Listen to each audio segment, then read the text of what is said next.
Nusron ini satu-satunya tokoh NU yang paling aktif di habaib.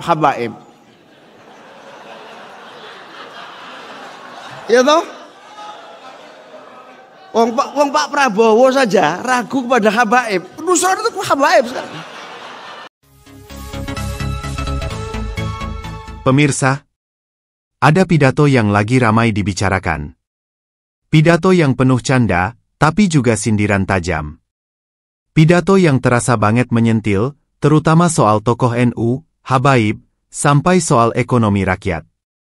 Ini dia, pidato Gus Muhaimin Iskandar. Di acara pengukuhan pengurus IKMI 2025-2030. Salah satu bagian paling menarik. Saat Gus Muhaimin merosting Nusron Wahid. Katanya, Nusron ini satu-satunya tokoh NU yang paling aktif di habaib-habaib. Bahkan, sambil nyeletuk, Pak Prabowo saja ragu ke habaib, Nusron malah jadi habaib sekarang. Gimana menurut kalian? Yuk, kita dengarkan pidato lengkapnya. Ini penasihat utama Ketua Umum PKB meskipun seorang Golkar. Bang Idrus itu ketika saya ke pojok gitu, ke pojok seperti ada busur panah yang sudah hampir menusuk dada saya, Bang Idrus bilang, memang berat, tapi kuncinya cuma satu, barisan harus semakin kuat dan kokoh ke dalam. Wah gitu. Itu saya tanya, ini teori Idrus Marham atau teori Golkar? Saya tanya gitu. Luar biasa, tepuk tangan untuk Bang Idrus Marham. Nah kalau Bang Andi Jamaro, saya semangat datang kalau ada Bang Andi, karena saya nggak mungkin jadi Ketua Umum PBPMI tanpa Bang Andi Jamaro. Beliaulah yang mendorong dan membimbing sehingga saya bisa mengalahkan Effendi Khairi sampai hari ini.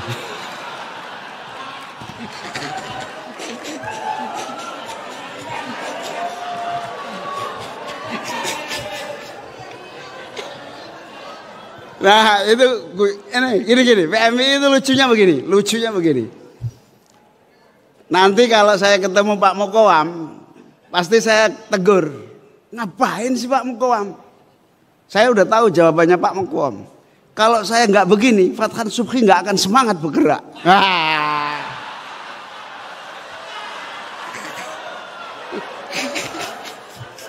Jadi jangan sampai Yahya Khalil ngomong begitu juga ya.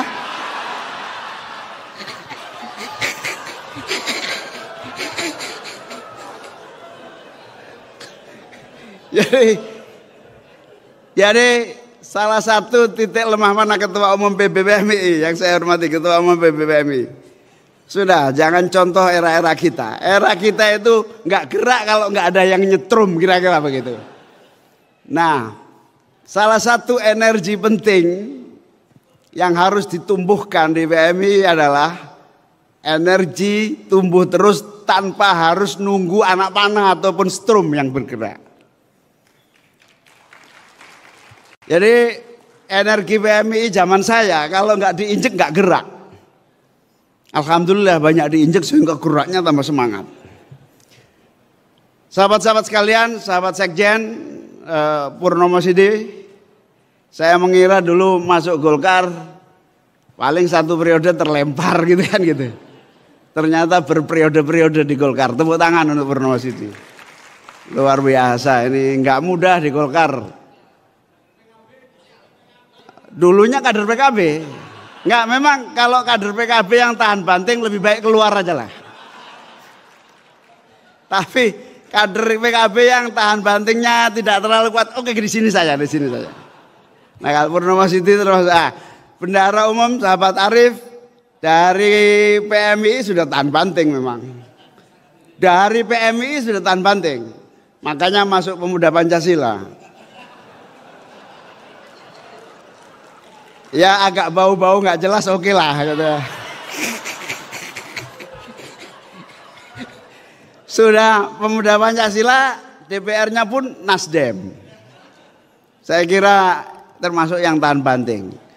Jadi kepada seluruh kader-kader PMI yang tahan banting, contohnya seperti Nusron. Mana Nusron nggak datang? Saya semangat datang ini kadang-kadang karena Nusron juga. Manusia paling aneh di PMI ya Nusron Wahid. Jadi mumpung nggak ada orangnya ini, Nusron Wahid kita kasih gelar teladan sepanjang zaman. Kenapa? Ada aja idenya. Ada aja idenya, meskipun gagal juga gitu. Jadi idenya di situ. Gagal itu, tapi nggak gagal total. Gagal itu maksudnya idenya segini, hasilnya segini. Itu Nusron. Itu luar biasa. Makanya semangat saya kalau ketemu Nusron itu. Sekarang Nusron ini satu-satunya tokoh NU yang paling aktif di habaib. Ya toh? Wong Pak Prabowo saja ragu kepada habaib. Nusron itu habaib sekarang. Itu luar biasa. Satu-satunya Nusron. Terus kiai-kiai itu sudah nggak begitu banyak dalil. Nusron dalil terus sekarang. Kalau sudah Nusron dalil, nah kita tunggu apa yang akan terjadi. Nah itu hebatnya PMI di situ. Saya mau cerita apa lupa sampai ini gara-gara Nusron. Nah saya mau merosting Fathan sebetulnya. Kenapa saya merosting Fathan? Karena saya sudah terlampau banyak di roasting oleh keadaan. Jadi wamen yang saya hormati terutama mana Aminuddin Ma'ruf, Faisal Reza, sahabat Juri. Ini wamen-wamen yang membuat saya agak terburuk. Karena dulu saya tuh nggak pernah peduli dompet saya ada uang atau nggak peduli. Karena bagi saya dompet ada isi atau nggak ada isi, yang penting ada kartu kredit kan gitu. Nah gara-gara wamen-wamen pada jadi komisaris, kita ngiler juga kan. Jadi mikir ini kira-kira bisa seperti mereka enggak, nasib ini kira-kira gitu. Kira-kira dapil masih aman apa enggak kira-kira gitu. Wamen-wamen ini luar biasa. Rezeki, tapi soal rezeki itu soal rezeki. Sama seperti sahabat Fathan. Nggak ada keinginan sama sekali jadi BPK, nggak ada. Dia mengira kenikmatan puncak itu ya DPR.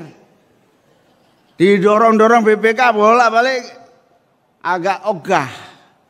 Tapi setelah masuk malas sekali keluar dari BPK.